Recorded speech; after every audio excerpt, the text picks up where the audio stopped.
ഒരൊറ്റ മുറിപ്പാട് പോലുമില്ലാത്ത ഒരു ദുരൂഹ മൃതദേഹം. ആരുടേതാണ് ആ ശരീരം? ഞെട്ടിക്കുന്ന ഒരു തുടക്കത്തോടെയാണ് ഈ സിനിമ ആരംഭിക്കുന്നത്. ഒരു വീട്ടിൽ പോലീസ് ചില മൃതദേഹങ്ങൾ പരിശോധിക്കുന്ന ഒരു ക്രൈം സീനിലൂടെയാണ് കഥ തുടങ്ങുന്നത്.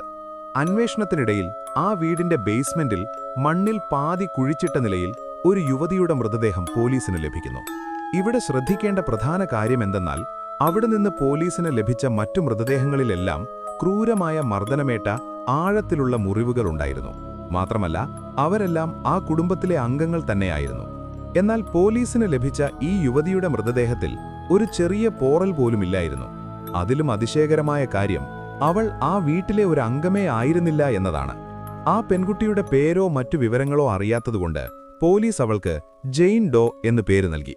അവളെക്കുറിച്ച് കൂടുതൽ അറിയാനായി പോലീസ് ആ മൃതദേഹം പോസ്റ്റ്മോർട്ടത്തിനായി അയക്കുന്നു. പിന്നീട് ഓസ്റ്റിൻ എന്നൊരു ചെറുപ്പക്കാരനെയും അവന്റെ അച്ഛനെയും കാണിക്കുന്നു.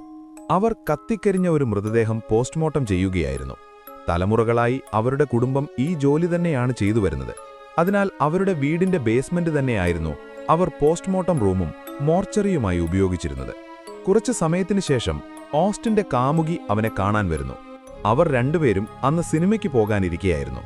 എന്നാൽ പോകുന്നതിനു മുൻപ് അവൾക്കൊരു മൃതദേഹം കാണണമെന്ന് നിർബന്ധം പിടിക്കുന്നു. മോർച്ചറിയിലുള്ള ഏത് മൃതദേഹവും അവൾക്ക് തിരഞ്ഞെടുക്കാമെന്ന് ഓസ്റ്റിന്റെ അച്ഛൻ പറയുന്നു. അവൾ നോക്കിയ മൃതദേഹത്തിന്റെ കാലിൽ ഒരു ചെറിയ മണി കെട്ടിയിട്ടുണ്ടായിരുന്നു. ഇതെന്തിനാണെന്ന് ചോദിച്ചപ്പോൾ ഓസ്റ്റിന്റെ അച്ഛൻ പറയുന്നത്, പണ്ടുകാലത്ത് ഒരാൾ മരിച്ചതാണോ അഥവാ കോമയിലാണോ എന്ന് പെട്ടെന്ന് തിരിച്ചറിയാൻ സാധിക്കാത്തതുകൊണ്ട് സംശയമുള്ള ആളുകളുടെ കാലിൽ ഇങ്ങനെ മണി കെട്ടിയിടുമായിരുന്നു എന്നാണ്. ആ വ്യക്തി ചെറുതായി ഒന്ന് അനങ്ങിയാൽ പോലും അവർ ജീവനോടെ ഉണ്ടെന്ന് ഇതിലൂടെ മനസ്സിലാക്കാൻ സാധിക്കുമായിരുന്നു. ഈ ഒരു രീതി ഓസ്റ്റിന്റെ അച്ഛൻ ഇന്നും പിന്തുടർന്നു വരുന്നുണ്ട്.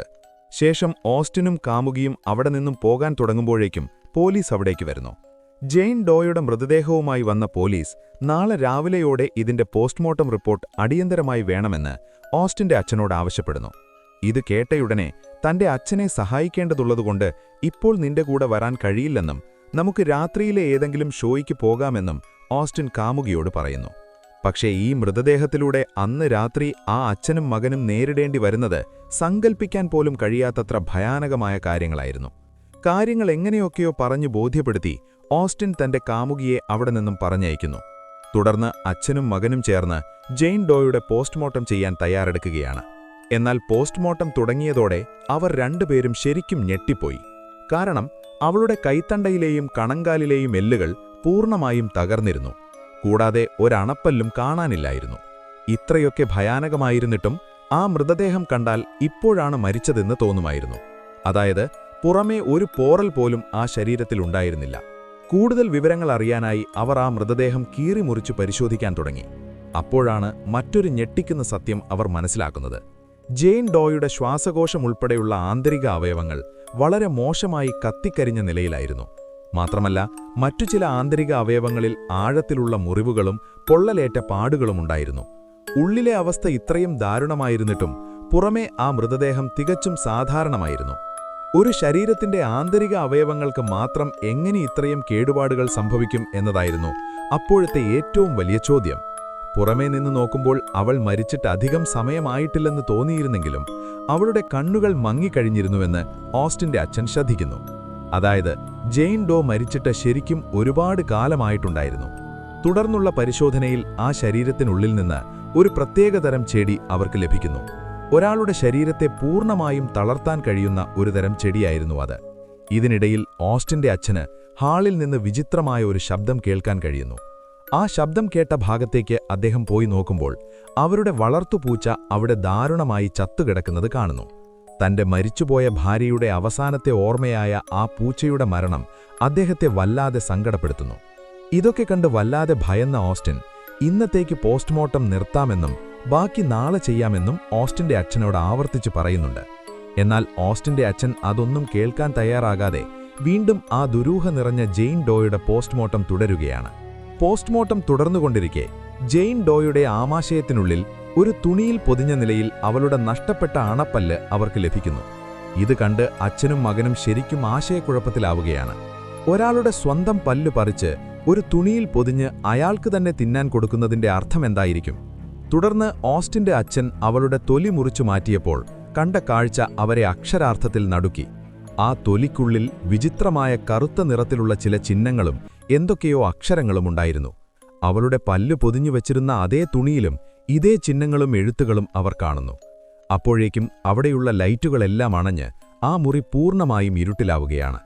ഓസ്റ്റിൻ ഒരുവിധം വെളിച്ചം തെളിയിച്ചു നോക്കുമ്പോൾ ജെയിൻ ഡോയുടെ മൃതദേഹം ഒഴികെ അവിടെയുണ്ടായിരുന്ന മറ്റു മൃതദേഹങ്ങളെല്ലാം അപ്രത്യക്ഷമായതായി അവർ കാണുന്നു.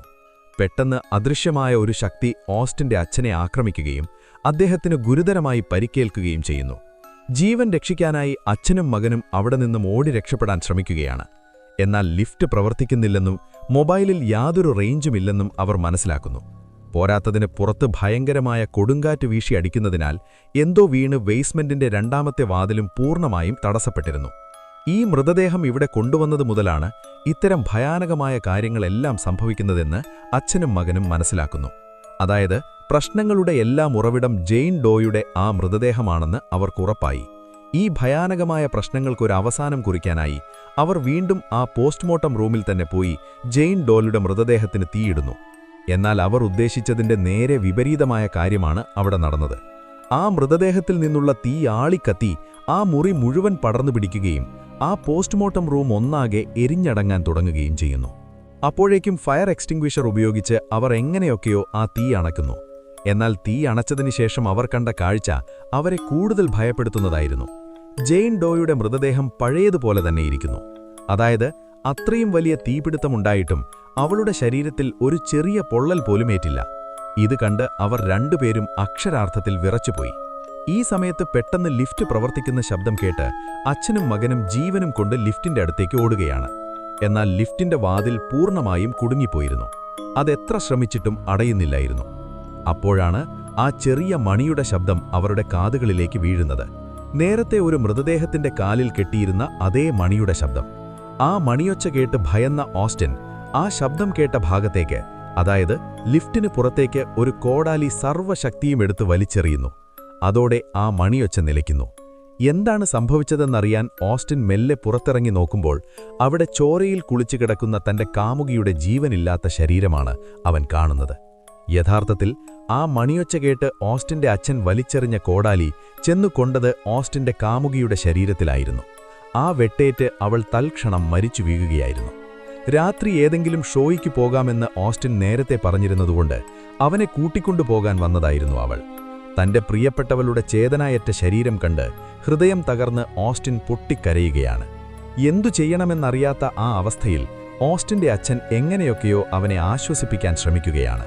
അതിനുശേഷം ഈ ജെയിൻ ഡോയുടെ ശരീരത്തിലെ കൂടുതൽ രഹസ്യങ്ങൾ കണ്ടുപിടിക്കാനായി അവർ വീണ്ടും ആ ഓട്ടോപ്സി റൂമിൽ തന്നെ തിരികെ പോകുകയാണ്.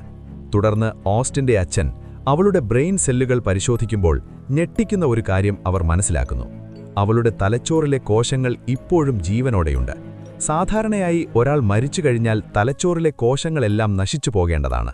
എന്നാൽ ഇവിടെ ജെയിൻ ഡോയുടെ തലച്ചോർ ഇപ്പോഴും ജീവനോടെ ഉണ്ടായിരുന്നു എന്നത് ഇതിൽ നിന്നും വളരെ വ്യക്തമായിരുന്നു. അതിനുശേഷം ജെയിൻ ഡോയുടെ ശരീരത്തിൽ നിന്നും കിട്ടിയ അവളുടെ കാണാതായ പല്ല് പൊതിഞ്ഞുവെച്ചിരുന്ന ആ ദുരൂഹമായ തുണിക്കഷ്ണം ഓസ്റ്റിന്റെ അച്ഛൻ പരിശോധിക്കുന്നു.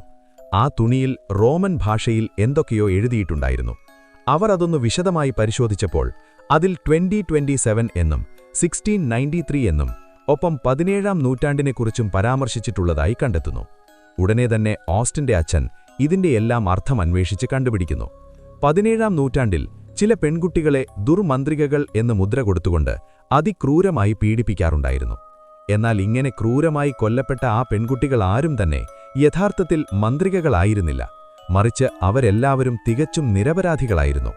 ഇതെല്ലാം മനസ്സിലാക്കിയ ഓസ്റ്റിന്റെ അച്ഛന് ഒരു കാര്യം വ്യക്തമായി. ജെയിൻ ഡോയുടെ മരണം ഈ അടുത്തൊന്നും സംഭവിച്ചതല്ല, മറിച്ച് 17ാം നൂറ്റാണ്ടിലാണ് അവൾ കൊല്ലപ്പെട്ടത്.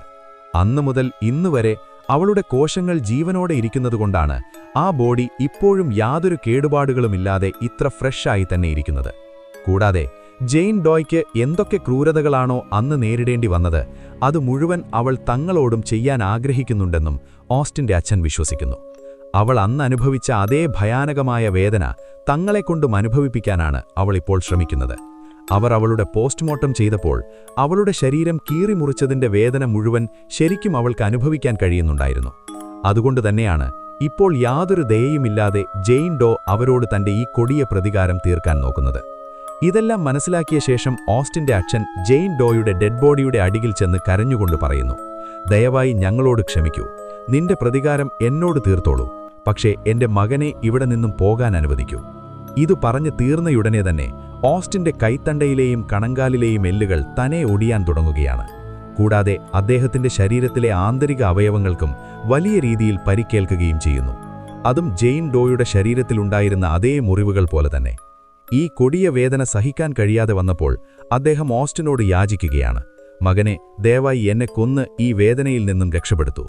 തന്റെ അച്ഛൻ ഇത്രയും വലിയ വേദന അനുഭവിച്ച് പിടയുന്നത് കാണാൻ ഓസ്റ്റിൻ പൊട്ടിക്കരഞ്ഞുകൊണ്ട് ഒരു കത്തി പ്രയോഗിച്ച് അദ്ദേഹത്തെ കുത്തിക്കൊല്ലുകയാണ്. അതിനുശേഷം നമ്മൾ കാണുന്നത് വളരെ ഞെട്ടിക്കുന്ന ഒരു കാഴ്ചയാണ്. ഓസ്റ്റിന്റെ അച്ഛൻ മരിക്കുന്ന അതേ നിമിഷം തന്നെ ജെയിൻ ഡോയുടെ ഡെഡ് ബോഡിയിലെ മുറിവുകളെല്ലാം താനെ ഉണങ്ങി ശരീരം പഴയതുപോലെ പൂർണ്ണമാവുകയാണ്. തുടർന്ന് ഓസ്റ്റിൻ അവിടെ നിന്നും എങ്ങനെയെങ്കിലും പുറത്തു കടക്കാനുള്ള വഴി അന്വേഷിച്ച് നടക്കുകയും അങ്ങനെ അവനൊരു ആറ്റിക്കിൽ എത്തിച്ചേരുകയും ചെയ്യുന്നു. എന്നാൽ അവിടെ വെച്ച് പെട്ടെന്ന് അവൻ എന്തോ ഒരു ശബ്ദം കേൾക്കുകയും തിരിഞ്ഞു നോക്കുമ്പോൾ തന്റെ അച്ഛന്റെ ഡെഡ് ബോഡി അവിടെ നിൽക്കുന്നത് കണ്ട് അവൻ അക്ഷരം പ്രതി ഞെട്ടിത്തരിക്കുകയും ചെയ്യുന്നു. ഇത് കണ്ട് ഭയന്നു വിറച്ച ഓസ്റ്റിൻ അവിടെ നിന്നും താഴേക്ക് വീഴുകയും ആ വീഴ്ചയിൽ അവിടെ വെച്ച് തന്നെ അവന്റെ ജീവൻ പോവുകയും ചെയ്യുന്നു. അടുത്ത ദിവസം ഓട്ടോപ്സി റിപ്പോർട്ട് വാങ്ങാനായി പോലീസ് അവിടേക്ക് വരികയാണ്. പക്ഷെ അവിടെ വന്ന പോലീസുകാർ കാണുന്നത് ഓസ്റ്റിന്റെയും അവന്റെ അച്ഛന്റെയും ഒപ്പം അവന്റെ കാമുകിയുടെയും ഉൾപ്പെടെ 3 ഡെഡ് ബോഡികളാണ്. എന്നാൽ ഇതൊന്നുമല്ല പോലീസിനെ ഞെട്ടിച്ചത്. ജെയിൻ ഡോയുടെ ഡെഡ് ബോഡിക്ക് യാതൊരു മാറ്റവുമില്ലാതെ അത് പഴയതുപോലെ തന്നെ ഇരിപ്പുണ്ടായിരുന്നു. അവളുടെ ഓട്ടോപ്സി ഇതുവരെ തുടങ്ങിയിട്ട് പോലുമില്ല എന്നാണ് ഒറ്റ നോട്ടത്തിൽ തോന്നുക. ഇതെല്ലാം കണ്ട് പോലീസ് ആകെ കൺഫ്യൂഷനിലാകുന്നു. കാരണം സിനിമയുടെ തുടക്കത്തിൽ നമ്മൾ കണ്ട അതേ സീൻ തന്നെയാണ് ഇവിടെയും ആവർത്തിച്ചിരിക്കുന്നത്. അവിടെയുണ്ടായിരുന്ന എല്ലാവരുടെയും ശരീരത്തിൽ വലിയ മുറിവുകളോടെ അവർ മരിച്ചു കിടക്കുമ്പോൾ ജെയിൻ ഡോയുടെ ഡെഡ് ബോഡിക്ക് മാത്രം യാതൊരു കുഴപ്പവുമില്ലായിരുന്നു. ഒടുവിൽ പോലീസ് ജെയിൻ ഡോയുടെ ഡെഡ് ബോഡി ഓട്ടോപ്സിക്കായി മറ്റൊരിടത്തേക്ക് മാറ്റാൻ തീരുമാനിക്കുന്നു. അങ്ങനെ അവളെ ഒരു ആംബുലൻസിൽ കയറ്റി കൊണ്ടുപോകുമ്പോൾ ആ ഡെഡ് ബോഡിയുടെ കാലിലെ ഒരു വിരൽ പതുക്കെ അനങ്ങുന്നതായി നമ്മൾ കാണുന്നു. ആ ഒരു ഭയാനകമായ സീനോടുകൂടി ഈ സിനിമ ഇവിടെ അവസാനിക്കുകയാണ്. കഥ ഇഷ്ടമായാൽ ചാനൽ സബ്സ്ക്രൈബ് ചെയ്യാനും വീഡിയോ ലൈക്ക് ചെയ്യാനും ശ്രദ്ധിക്കണേ. കണ്ടതിന് നന്ദി.